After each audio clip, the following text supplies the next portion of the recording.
The Central Investigation Bureau of Nepal Police has recommended prosecuting 26 individuals in the recent gold smuggling case under several sections of 7 acts, along with a fine of 3.05 billion rupees. CIB has claimed that more than 3 quintal gold has been smuggled in Nepal in just 1 year. Also in this edition of Kantipur News, we have updates about the bill related to secondary education and tomorrow's Asia Cup clash between Pakistan and Sri Lanka. Good evening, I'm Praram Vadhal. Let's begin with the main stories. Nepal police claims 362 kg of gold smuggled into Nepal in 1 year by a 50-member international network of criminals, including 23 foreigners, recommends prosecution in 8 offences. Bill related to school education registered at the Parliament with proposal of scrapping secondary education examination. Teachers to be prohibited from politics. Public schools barred from charging fees. Emergency departments of government hospitals in a sorry state. Patients compelled to wait for hours for emergency services. Lack of beds and doctors a major challenge. And Nepal's preparations complete for the 19th edition of the Asian Games set to begin in China from September 23. A budget of 210 million rupees released. The Central Investigation Bureau (CIB) of Nepal Police has concluded that a total of 362 kg gold was smuggled into Nepal in the period of just 1 year. It has been found that an international mafia network was created for the smuggling, with 23 among the 50 suspects being investigated by the CIB being foreign nationals. The use of an international criminal network has been discovered. Following a 57-day-long investigation into the gold smuggling scam, the CIB of Nepal Police has furnished its report to the District Government Attorney Office.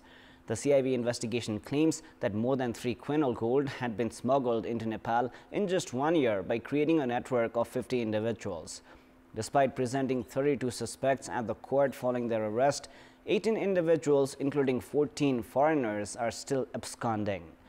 The investigation of the CIB, which has also reached Hong Kong to discover additional facts, has shown that the group of Chinese criminals had operated the largest network in Nepal. The CIB has arrested 6 Chinese nationals and 3 individuals of Chinese origin so far. Despite the arrested Dawa Chireng and Alex being identified as the main agents in Nepal, 2 more Chinese nationals ranking above them in the network seem to be involved in the crime. Investigations have shown that Chinese nationals Lin and Li Lei from Hong Kong, with investment from Dawa Jiwang, had created the criminal entity to send gold to Nepal. The group, which had brought 362 kg of gold in Nepal since September of 2022, had made preparations for around 2 years for the crime. The Chinese nationals, who had created 7 companies in the name of Nepali nationals, had assigned the responsibility of creating the political network to facilitate the smuggling of the precious yellow metal to Dawa. However, operators of the 7 Nepali companies do not even know each other. 3 companies of Hong Kong have also been used in the gold smuggling. Investigation has shown that gold worth 3.5 billion was smuggled into Nepal in a single year. The smugglers had assigned the responsibilities of release of goods from the customs in Nepal, storage and melting of gold to separate individuals who do not know each other. The means of cryptocurrencies used by the Chinese group for payment of gold is the most complicated aspect of the crime. Alex, Dawa Zing and Lin, termed the masterminds by the CIB, seem to have had transactions through cryptocurrency. They have used USDT, also known as Tether, which is a cryptocurrency whose value is pegged to the US dollar. Now, before smuggling 362 kg of gold since September of 2022, the group had spent around 2 years to receive Nepali citizenship and passport, establishment of companies and studying the operation mechanism of Nepali customs, immigration and revenue, among all required government mechanisms. Following its investigation, the CIB has claimed that it has broken the criminal network. The CIB has recommended prosecution for 8 offences under the several sections of 7 acts, including Customs Act, Prevention of Organised Crime Act, Nepal Rashtra Bank Act, the National Penal Code Act, Nepal Citizenship Act, Passport Act and the Immigration Act. Meanwhile, the CIB has held CPN Central Deputy Chairperson Krishna Bahadur Mahara's son Rahul in judicial custody to continue investigations into the 9 kg gold smuggled through electric cigarettes. The government has registered a bill at the Parliament which is related to school education and includes a proposal to scrap the secondary school examination, or the SCE. The government has introduced the bill with the objective of replacing the 52-year-old Education Act of 1971. With the political activities weakening the standard of school education, the bill is being introduced also to prohibit the involvement of teachers in politics. The government has introduced the bill with the objective of ensuring quality and uniformity in school education as per the federal structure, in which proposals have been made for administering of the examination of up to grade 8 by the local levels and the examination of the secondary level of grade 12 by the National Examination Board. The bill states that the final examination of grade 10 would be administered by the respective schools, meaning the secondary school examination SEE, which used to be held nationally, will no longer be held.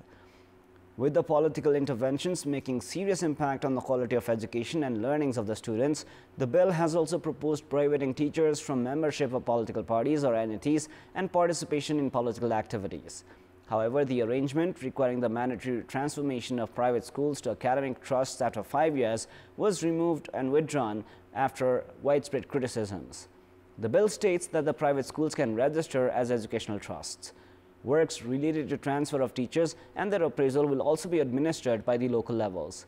And despite several strong aspects of the bill introduced by the government after 5 decades, experts have identified some rooms for improvement. The bill also proposes curbing the jurisdiction of the local levels and the provinces. The government has expected improvement in the quality of education, enhancement in the learnings of the students, and school education remaining free from politics following the endorsement of the bill. Body of Constituent Assembly Chairperson and CPN-UML Deputy Chairperson Suhas Chandra Nembang has been taken to his residence in Balotar. The body was kept at the party office in Chasal, Lalitpur until 1 p.m. today before being taken to his home.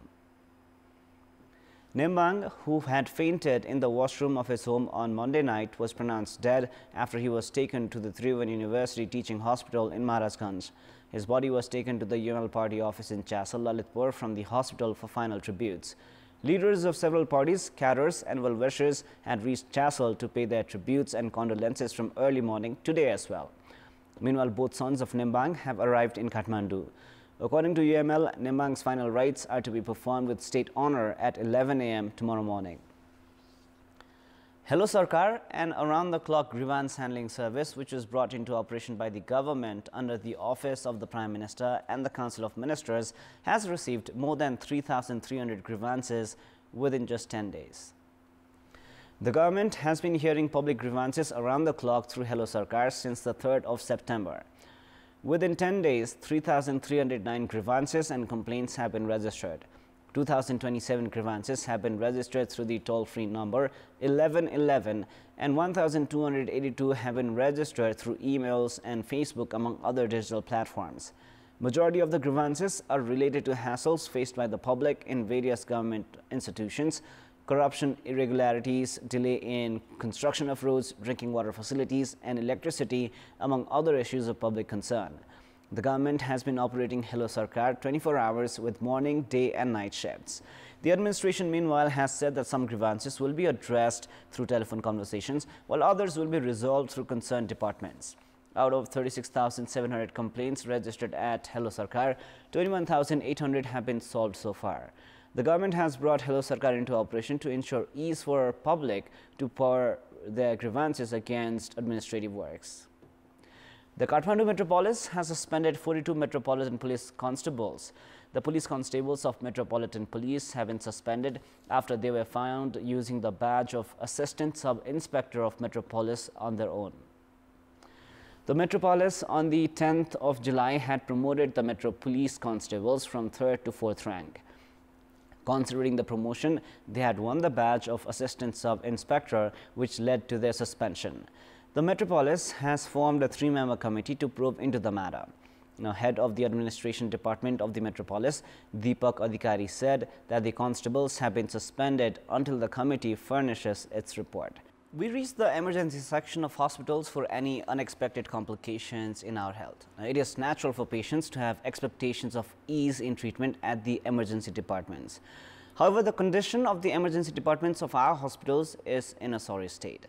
In addition to waiting for hours to receive emergency treatment services, 2 or more patients are compelled to share a single bed.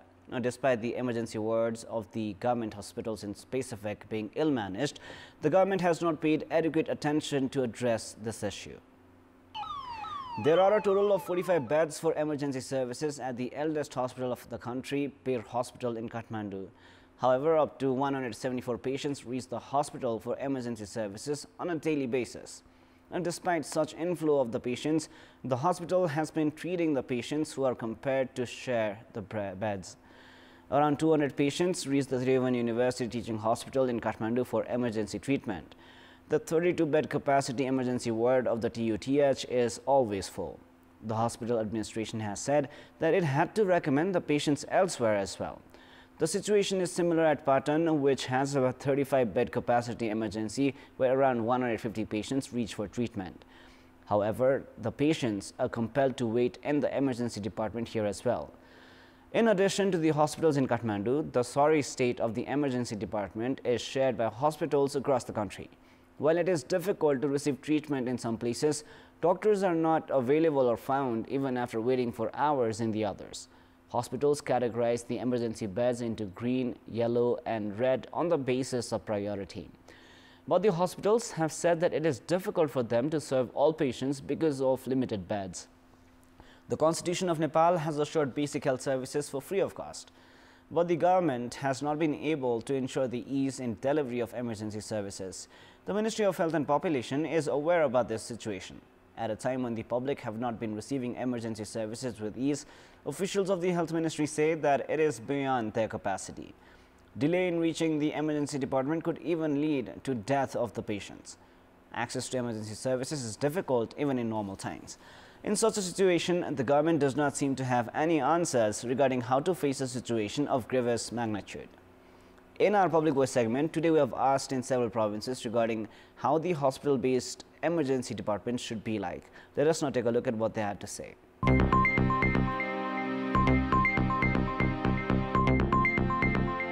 24 घंटा मतलब कि साफ सुथरा र एकदम मतलब कि quick fast treatment दिनका लागि आकस्मिक सेवाको अत्यन्त जरुरी हुन्छ। इक्विपमेन्ट्सहरु अक्सिजन जे छ त्यो सम्पूर्ण बिरामीले पाउनु पर्यो, उलाई रिफर गर्नुपर्ने स्थिति नै हुनु भएन। पहुँचको आधारमा हुने यस्तो खालको चाहिँ देशैभरिको समस्या हो यो हस्पिटलहरुको। अनुभवी डाक्टर र राम्रो उपचार हुनु पर्यो। नीति र विधि के छ त्यो अनुसार आकस्मिक कक्ष 24 घण्टा खुला हुनुपर्छ। साधन र सरल पर्याप्त हुनु पर्यो।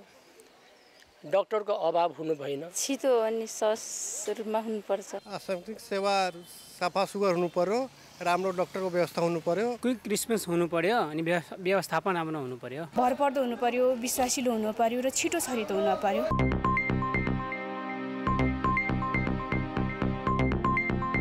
It is now time for our segment Public Pulse, where you text us with your opinion. Public Pulse. Before we ask today's question, let us take a look at the result from yesterday's poll. Yesterday we had asked, what do you term the government decision for mandatory operation of master's degree or MPhil program to offer PhD or the doctorate program? 82% were for A, idea to improve quality, 10% were for B, to put an end to irregularities, and 8% were for C, unnecessary intervention. Here is our today's question. Why have public grievances regarding the works of the government increased? Your options are A, no good performance, B, legitimate concerns, and C, great expectations. The voting is on. Type NEWS, select your option A, B or C and send it to 34001 to share your opinion with us. Sports News. The government has arranged a budget of 210 million rupees for the 19th Asian Games, which is set to begin in Hangzhou of China from the 23rd of September. Nepal is set to compete in 29 events of the Asiad. The National Sports Council has said that a delegation of 370, including 254 athletes and coaches for 29 sporting events and 116 officials would be leaving for Hangzhou. The council had demanded 300 million rupees from the government for Asiad. However, citing the sorry economic condition, the government had said that it could not provide the amount, following which the Sports Council had made efforts for 240 million rupees. Finally, 210 million rupees was arranged. The council has added that no activity related to Asiad would be halted because of budget anymore.